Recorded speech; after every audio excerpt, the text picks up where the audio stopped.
নারায়ণগঞ্জের সিদ্ধিরগঞ্জে গ্যাসের লিকেজ থেকে বিস্ফোরণে নারী ও শিশু সহ অন্তত ৮ জন দগ্ধ হয়েছেন।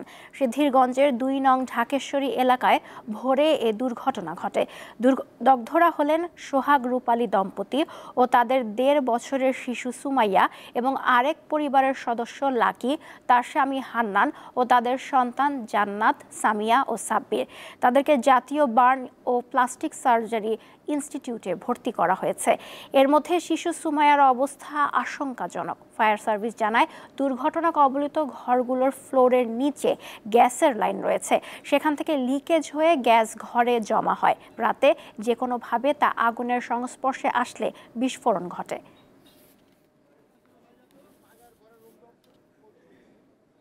এই গ্যাস লিকেজ হয়ে পুরো রুমের ভিতরে গ্যাস চেম্বার হয়েছিল।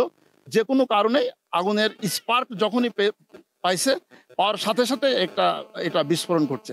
আমরা যেটা দেখেছি যে পাশে 2টা রুম, একটাতে 5 জন ছিল, একটাতে 3 জন ছিল। 8 জনাই এখানে দগ্ধ হয়েছে। তারা সবাই বার্ন ইউনিটে ঢাকাতে তারা চিকিৎসাধীন আছে। এ বিষয়ে জানাতে নারায়ণগঞ্জ থেকে যুক্ত আছেন সহকর্মী গৌতম সাহা।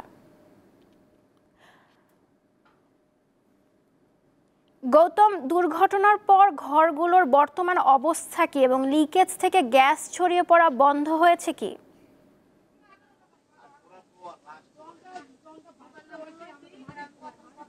আসলে এই নারায়ণগঞ্জে যে সিদ্ধিরগঞ্জে যে বিস্ফোরণে 8 জন দগ্ধ হয়েছে, সেই দগ্ধের স্থানে আমরা যে বিষয়টি দেখতে পেরেছি যে এখানে সেমি পাকা ঘর রয়েছে। ঘরের প্রথম যে ঘরটি রয়েছেন সেই সোহাগের যে দম্পতির ঘরটি, এখানেই মূলত বিস্ফোরণের সূত্রপাত হয়। যেখানে আমরা দেখতে পাচ্ছি যে ঘরের যে জিনিস আসবাবপত্র রয়েছে সেটি দুমড়ে মুচড়ে গেছে এবং দেয়ালে সটকে তার দাগ লেগে আছেন। এবং পাশের যে আরেকটি দম্পতি রয়েছেন হান্নান দম্পতি, তাদের ঘরেরও কিন্তু বাকি 5 জন তারা কিন্তু দগ্ধ হয় এবং সেখানেও কিন্তু দুমড়ে মুচড়ে ধ্বংসস্তূপ অবস্থায় আছে। আমরা যে বিষয়টি জানতে পেরেছি যে হাসপাতাল সূত্রে এখন পর্যন্ত সোহাগ, হান্নান এবং যে সোহাগের শিশু কন্যা রয়েছেন যে সুমাইয়া, তারা কিন্তু 40 ভাগের উপরে তারা কিন্তু দগ্ধ হয়েছেন এবং তারা কিন্তু মুমূর্ষু অবস্থায় রয়েছেন। বাকিরাও কিন্তু 34 এবং 10% হারেও কিন্তু তারা কিন্তু দগ্ধ অবস্থায় তারা কিন্তু সেখানে রয়েছেন।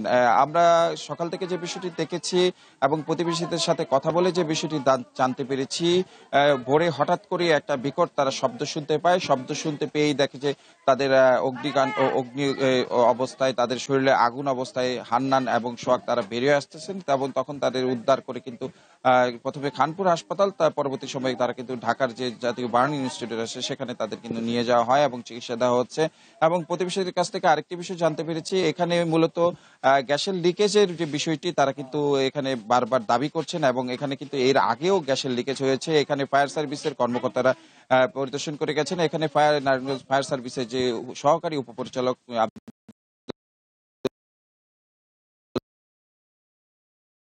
গ্যাসের যে বুদবুদের যে অবস্থান সেগুলো কিন্তু দৃশ্যমান তারা কিন্তু দেখতে পেয়েছেন এবং প্রাথমিকভাবে তারা কিন্তু ধারণা করছেন গ্যাসের লিকেজ থেকে কিন্তু এই অগ্নিকাণ্ডের সূত্রপাত হয় এবং বিস্ফোরণে এই ঘটনা ঘটে। আমরা যে বিষয়টি দেখেছি, তিতাসের কয়েকজন কর্মকর্তা কিন্তু ঘটনাস্থলে পরিদর্শন করেন এবং পরিদর্শন করে তারা যে বিষয়টি যখন পর্যালোচনা করছেন তখন তারা স্থানীয় জনগণ এবং সাংবাদিকদের প্রশ্নের সম্মুখীন হলে তারা কিন্তু এখান থেকে ঘটনাস্থল তাদের যখন জিজ্ঞেস করা হয় গ্যাসের যে লিকেজ রয়েছে, দায়িত্ব অবহেলা এবং অবৈধ গ্যাস রয়েছে কিনা, সেই প্রশ্নের উত্তর না দিয়ে তারা কিন্তু ঘটনাস্থল থেকে সটকে পড়েন এবং সেই প্রত্যুত্তর কিন্তু তারা দেয়নি। এখন পর্যন্ত তারা যে আহত রয়েছেন, এখানে মূলত 2টি পরিবার, সোহাগ এবং হান্নানের পরিবার। সোহাগের পরিবারে 3 জন রয়েছেন এবং হান্নানের পরিবার 5 জন রয়েছেন।